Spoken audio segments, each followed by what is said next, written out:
God made these things to show us what He is like. And if we look, we'll find we're surrounded by God's wonderful love. Then I remember God's love, God's wonderful love. It makes me want to sing and shout. God's love, God's wonderful love. His wonderful, wonderful love. God is always ready to listen to my prayers. He really wants to show me just how much He cares. So when things seem kinda scary and I begin to feel afraid, God reminds me oh so gently that He is with me every day. Then I remember God's love, God's wonderful love. It makes me want to sing and shout. God's love, God's wonderful love. His wonderful, wonderful love. It's called God's love, God's wonderful love. It makes me want to sing and shout. God's love, God's wonderful love. His wonderful, wonderful love.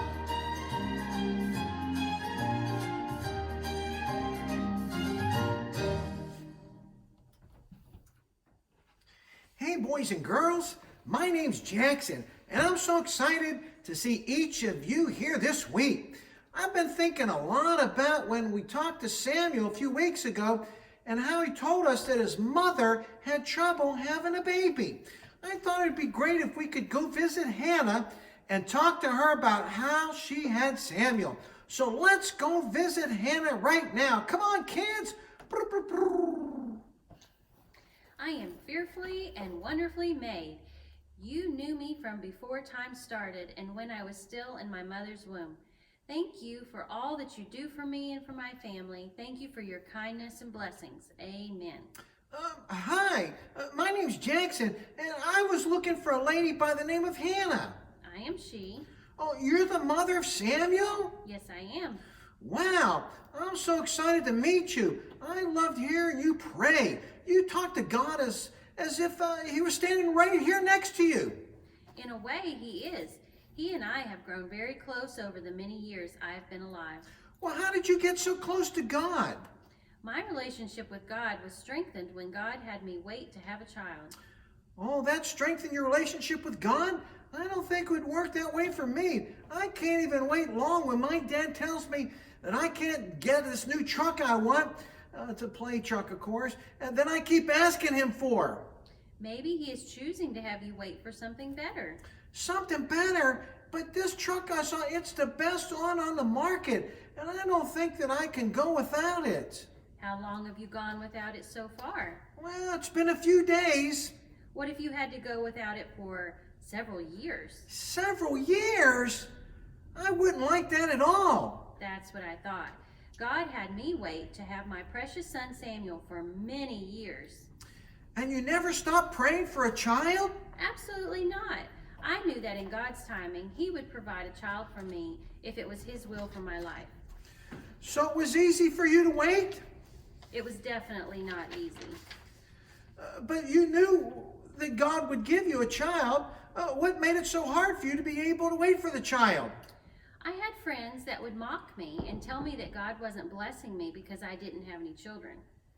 Well, that's not nice at all. I know many people who can't have children, and people shouldn't make fun of them. Well, my friend had been able to have children, and she was convinced that she was the most blessed because she had so many children. Oh, I'm so sorry that God didn't bless you with a child during that time of hardship. It's okay. Through my time without children, I was able to grow closer to God and my husband. My sweet husband would spoil me and give me anything I needed, and I knew that even in my sadness, God was hearing me. That was the point when I knew that God was truly hearing me and was right beside me. I could feel His presence all around me. Oh, yeah, I know what that feels like. It's really hard to get past the feelings of loneliness, but God always helps. He sure does, and He also provides a blessing to us in His perfect timing. Can you tell me about when you found out that you were going to have a child? Of course. One year, when my husband took us to the yearly sacrifice time, and I decided that I was going to plead before God in the temple, I begged and begged to God to give me a child. There was a priest there named Eli. He saw me praying. My mouth was moving, but no words were coming out, so he thought that I had been drinking, and he told me to put away the wine. Were you drunk? Had you been drinking wine? Of course not. I was just pouring out my soul before the Lord. Then the priest Eli said to go in peace and said that God would answer my prayer. So what happened? Did God answer your prayer? He sure did. And shortly thereafter, I was with child, and it would be a baby boy. Oh, that's so nice. I love when stories work out like this. I chose to call his name Samuel because his name means I have asked him of the Lord. I promised God that my child would be dedicated to him and that I would give my child over in full service to him. What all did giving your child over to God's service include? Once my child was old enough, I took him back to the temple to work with the priest Eli and to care for the place of God. Oh, that sounds like a really tough thing to do since you just got your son. It sure was, but I had to choose to trust God and allow him to take care of my child. And because I agreed to give my child to God, God blessed me with my boy Samuel. Right, and Samuel became an important priest in the temple and helped Israel choose their first king. That's right. Oh, wasn't it weird not getting to raise your own son, though? A little bit, but I was able to visit him once a year when we visited the temple, and I was able to see how God had been using my son for the best possible task. Oh, that's truly amazing. It sure is, and after I gave Samuel over to the temple, God blessed me with several more children to raise with my husband. Oh, that's great. So what happened to Samuel? Samuel grew up to be a priest and a prophet and helped turn the nation of Israel back to God. He truly became one of the great men in the Old Testament. Oh, that's a real blessing from God. And I'm so glad that you were able to share this story with us and sharing the power of prayer with us and how waiting on God can bring us a true blessing. Of course, Jackson. Thank you for visiting today. Oh, I'm so glad I came. When I go home, I'm going to work extra hard to develop my relationship with God. And if I make a promise with him, I will sure to keep it. Thank you, boys and girls, for coming today, and I look forward to seeing you next week. Bye-bye.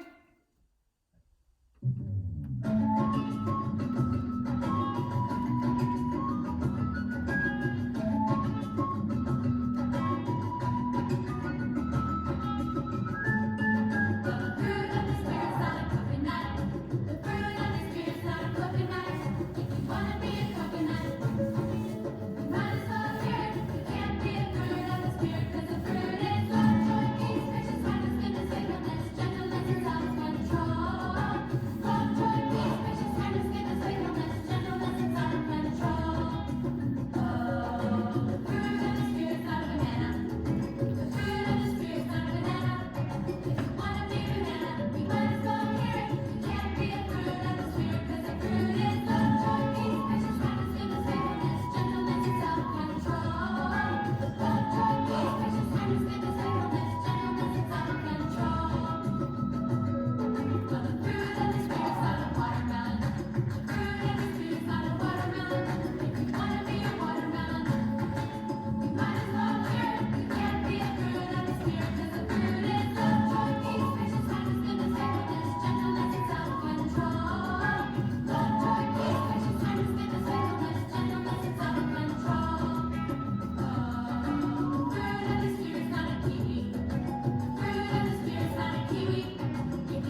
Thank